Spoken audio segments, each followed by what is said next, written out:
से masters in English literature की है। मैंने यूनिवर्सिटी को बाहर भी रिप्रेजेंट किया है। मैं इंटरनेशनल स्पीकर रहा हूँ और अमर उजाला में भी मैंने पहले पार्टिसिपेट किया था। स्टेट मेरा फर्स्ट प्राइज़ है इसमें भी।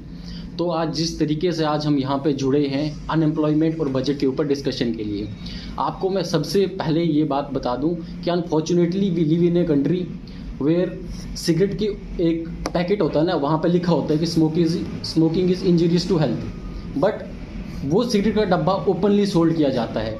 लेकिन जब एक लड़की को सैनिटरी पैड लिया दुकान पे जाती है तो उसको क्या बोलते हैं कि इसको एक ब्लैक पॉलीथीन में ले लो, रैप करके ले लो।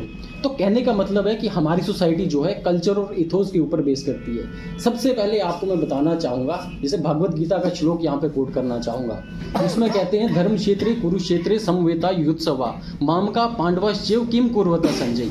तो उसमें वो संजय से पूछ रहे हैं धृतराष्ट्र की मेरे और पांडु के पुत्रों ने क्या किया। तो वही यहाँ पे है। W.H. हेगल एक जर्मनी के बहुत बड़े स्कॉलर हुए। उन्होंने कहा कि भगवान के बाद अगर धरती पे कोई वेलफेयर करने के लिए आया है तो वो स्टेट है। स्टेट कौन? हमारी इलेक्टेड गवर्नमेंट। लेकिन हम देख रहे हैं कि कंटिन्यूसली स्टेट का काम अपीजमेंट पॉलिटिक्स से रह चुका है। आप J&K, क्योंकि हम J&K में भी हैं तो हम J&K को देख के चलेंगे।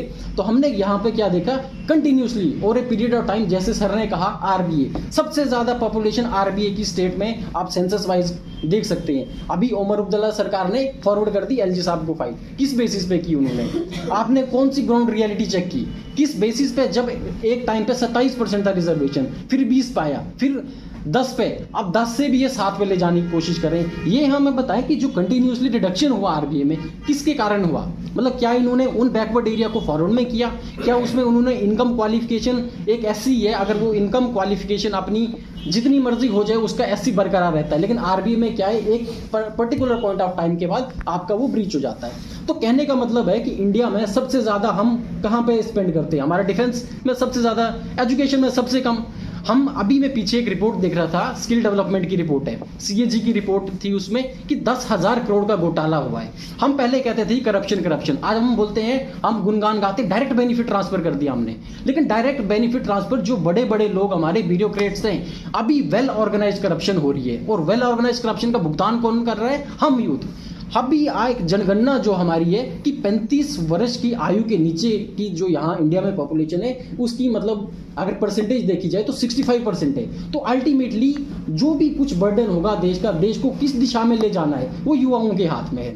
तो जब स्किल डेवलपमेंट में उतना घोटाला हुआ, मैं देख रहा था IAS टीना ढाबी जैसे बड़े बड़े ऑफिसर, उनके उधर देखा मैंने, जब उन्होंने पोर्टल पे स्वच्छ भारत का अवार्ड देखा, एक ही फोटो 1000 बार